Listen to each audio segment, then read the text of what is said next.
All right, we can do it. All right, should we start with Fuji Kiseki video from Pyrex? And then let us get started. In the world of horse racing, there are several instances of horses who retired far too early. Whether it be due to injury or a tragic passing, these Oh, horses poor were Rush unable to Hour. truly display their talent with the duration of a full racing career. Silent Suzuka and Agnes Tachyon are two well-known examples in the Uma Musume fandom. However, there would be one more shining star amidst these what-if stories. An Uma who would be the source of inspiration for Jungle Pocket, one who dazzled the audience and took the racing world by storm. This is the story of Fuji Kiseki, Japan's dazzling star. Fuji I'm Kiseki was ready. born on Let's April do it. 15, 1992 at the Shadai Farm in Hokkaido. The Shadai Farm, as mentioned in past videos, is a major center for the world of Japanese horse racing. This farm is run by the Yoshida family. Most notably, this farm would be instrumental in elevating Japanese horse racing. It is crazy when they show a sky view of the farms, just how gigantic the farms are. Look how big those fields are. With the acquisition of Sunday Silence in 1990, Sunday would be Kiseki's sire, and the sire of over 1,500 foals. It always goes back to Sunday Silence. Not always, but a good chunk of the time.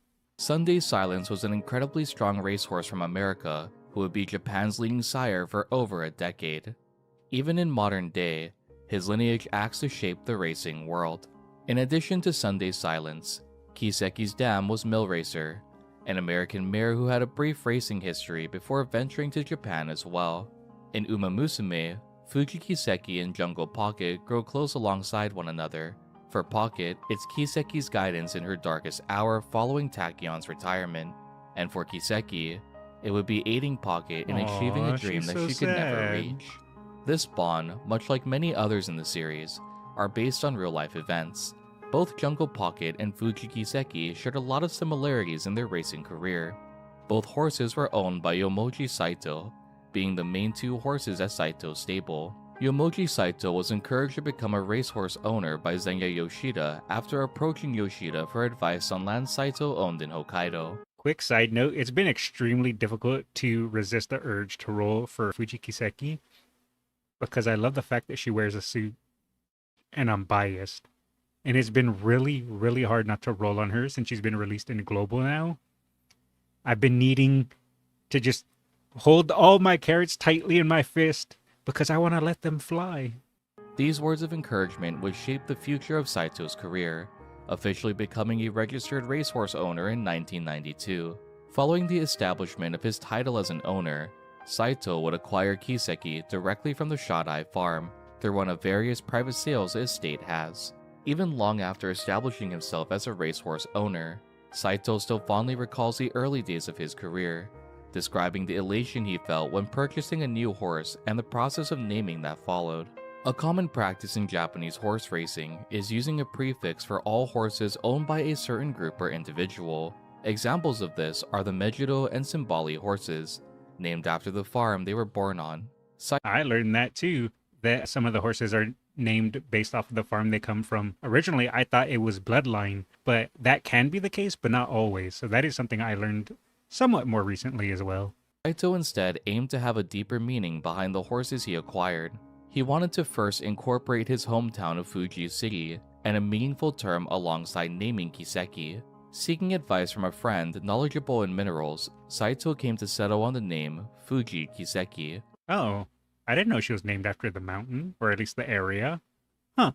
Which would pay honor to Saito's hometown with Fuji, and with Kiseki translating to miracle or glittering stone. With this naming scheme, Saito hoped that Kiseki's career would be miraculous, creating a horse who would shine and traverse a glorious path throughout the course of their career. This term, Kiseki, would also be a direct visual representation in beginning of a new era, being the shining stone on the necklace Jungle Pocket wears throughout the film. This not only is a direct reference to the name Fuji Kiseki, but also pays a subtle nod to the legacy Pocket carried on in honor of the Uma she admired so much. Pocket always carried the stone with her, and only when she faced extreme hardship following Agnes Tachyon's retirement did the stone show signs of imperfection. a direct contrast to the word Kiseki's meaning. That's some nice symbolism. I like that. Only through Fuji Kiseki would Pocket regain herself, continuing the legacy left behind by her senior. With such a meaningful history behind his name, Kiseki would be paired with Sakai Watanabe, who would act as Kiseki's trainer, and The face of that horse. I gotta go back a second and see that. I don't know if that horse was having a bad day, but it looks like he's been through some things. Sakai Watanabe, who would act as Kiseki's trainer and be jockeyed by Masayoshi Ebina for his debut race. While training Kiseki, Watanabe stated that he suspected he'd start slowly due to a struggle with getting Kiseki out of the gate. Even with this bump in training, Watanabe had faith in Kiseki's ability to be able to spurt down the final straight. Win or lose, they wanted to see how Kiseki would perform, treating this 1200-meter debut as a mile race despite the difference in distance. Alongside Watanabe, Ebina would also see firsthand just how capable Kiseki was as a racer. Ebina would recount the fact that the horse would move so quickly and smoothly that he had to do little to control or keep his pace. Come on, Fuji Kiseki, you can win your debut. Even with the short distance of his debut, both Watanabe and Ebina stated that Kiseki still had a lot left in the tank. He ran sprint and mile races as if he were walking. With all these impressive feats, even prior to his debut, the belief was there that Fuji Kiseki could have a possibility to win a race in the classics. On August 20th, 1994, Fuji Kiseki would enter the gate for his debut race, Come on. despite being at the back of the pack, and a slight mishap occurring on the racecourse. Kiseki would pull ahead and secure the first win of his career. Nice. He'd not only win this race, but would win with over 5 lengths over the second place horse, Shell Queen. Just as his trainer and jockey had predicted, Fuji Kiseki showed a display of dominating power with his maiden debut. He just said, "Excuse me, move out of the way, everyone else. I'm gonna win by 5 lengths. Get out the way." From an early age, Kiseki was highly evaluated as a top horse from the first crop of Sunday Silence offspring, and winning his debut, Watanabe and Saito wanted to see just how much this gemstone could shine. Instead of sticking to sprint races, Kiseki would instead aim to compete in the Momiji Stakes, an ungraded mile-long race held in October. This race would pit Kiseki against the first rival he'd faced in his short career, Tayasu Tsuyoshi. In addition, Ebina would not be jockeying Kiseki in this race either. Instead, Kiseki would be jockeyed by Koichi Tsunoda, the jockey who'd ride Kiseki for the remainder of his racing career. Just like his debut, Kiseki would stay mid-pack for a majority of the race and begin to advance approaching the final homestretch. Unlike his debut, Tsuyoshi would pursue, quickly tailing as they approached the finish line. Keeping the lead, Kiseki would pull ahead of Tsuyoshi, claiming his second win barely by a half length over second place. Easy peasy. This result would also be a record time of 1 minute 35.5 seconds. As the year came to a close, there was one race for Kiseki to participate in that would solidify him as one of the strongest of his age group.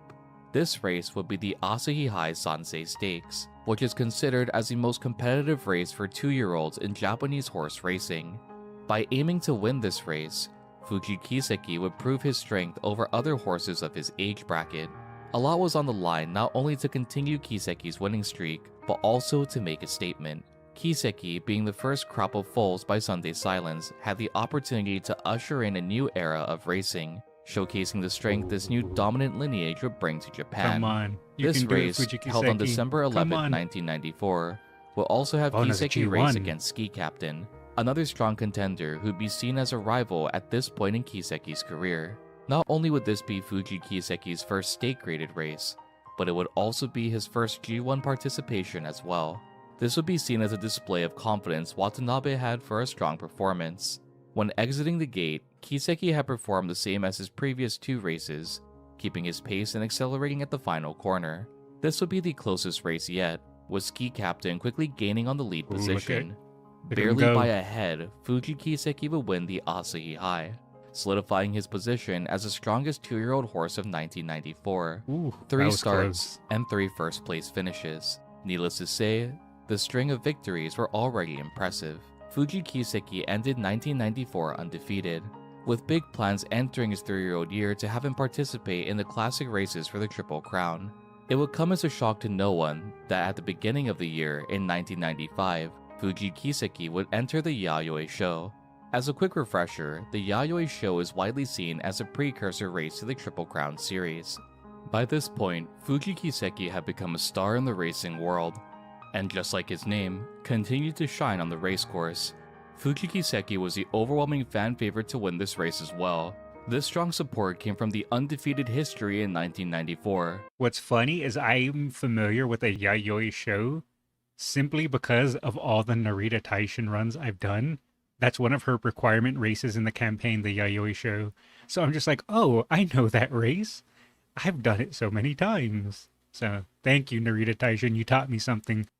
And from the highly regarded pedigree of Sunday Silence, Fuji Kiseki would claim a victory by 2.5 lengths over Hokkai Roseo, cementing his status as a strong contender for the classic Triple Crown. This race would show Japan Fuji Kiseki's brilliant performance and clearly be reflected in beginning of a new era. The way the anime displayed the captivated audience and the elegance with Fuji Kiseki's performance, the sheer dominance on the racecourse, the tension and the payoff all seem to reflect this race perfectly.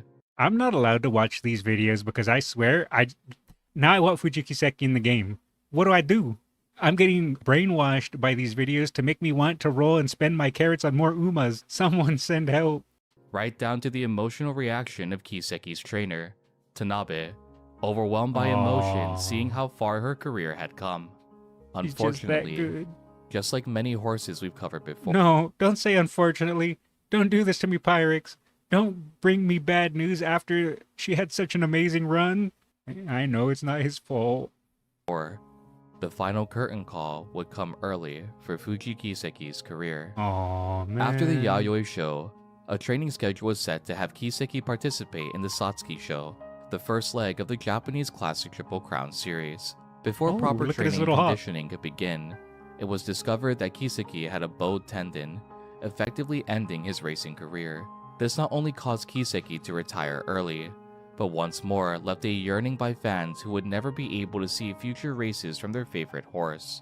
Fuji Kiseki was only beginning to enter the prime of his career, with thoroughbred racehorses reaching their peak around their 4-year-old year. The Yayoi show was only a taste of what Kiseki was capable of, and now all the audience could do was wonder what could have been.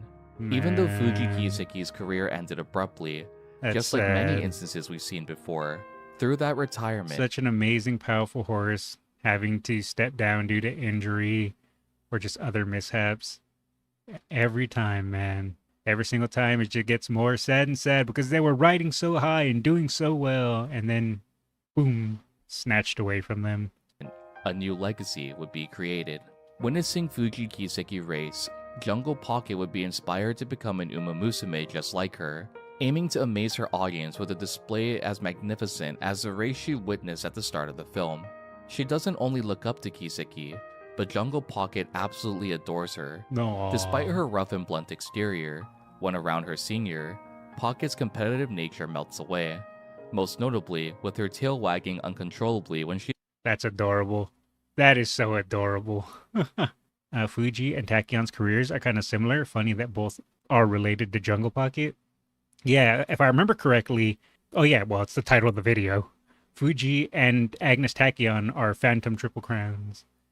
I was about to say if I remembered correctly, but again, it's literally the title of the video. Fuji Kiseki, the Phantom Triple Crown. Is around Kiseki.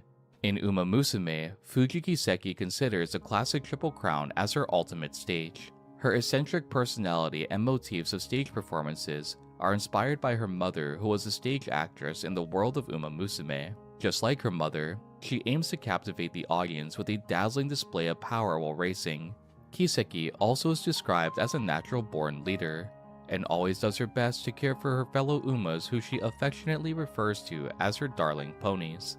In Uma Musume Pretty Derby, Fuji Kiseki's unique skill is called Lights of Vaudeville. Is that like being referred to as puppies? Is it along those lines? Only acting to heighten her yearning for this ultimate stage, and her ability to dazzle the audience with an amazing performance. When Kiseki retired due to injury, her trainer, Tanabe, would also retire from his training duties alongside her. Oh man, he said since she can't race anymore that he's gonna retire with her? He said, nah, I'm done. It is only at the request of his beloved Uma that he comes out of retirement to personally train Jungle Pocket. In beginning of a new era, Tanabe and Fuji Kiseki have an incredibly strong bond, and are regularly seen together throughout the course of the film. Both act to aid Pocket and encourage her, even during her moments of hardship. This, as mentioned earlier, is a direct reflection of real-life events. Trainer Tanabe is modeled after Sakai Watanabe, who had trained both Jungle Pocket and Fuji Kiseki. To Watanabe, he saw training Pocket as a clear successor to a career that Kiseki could never continue, acknowledging the legacy that could be formed with Pocket's career. This is heavily symbolized in the movie with Jungle Pocket's victory at the Tokyo Yushun. Man, she ran so fast, she broke the space-time continuum and entered us into Rainbow World. Holy crap. Race which Fuji Kiseki failed to participate in, and subsequently failed to claim a victory for her beloved trainer. Even though we eventually see Kiseki train to enter future races, this unfortunately would be another instance of a happy ending to her career in Uma Musume. That line in the film of being a far cry of what she once was hits so much harder after you realize just how promising her career could have been. In retirement, Fuji Kiseki became a breeding stallion, having a total of 1,876 foals in his breeding career. Damn. Kiseki would be an extremely successful sire in both Japan and Australia. Fuji Kiseki would travel between Japan and Australia to ensure that a constant flow of mares could be bred alongside him. This only acted to keep the influence of Sunday Silence alive. Some notable names sired from Fuji Kiseki include Kinshasa no Kiseki, who won multiple G1 races. I'm not familiar with that horse.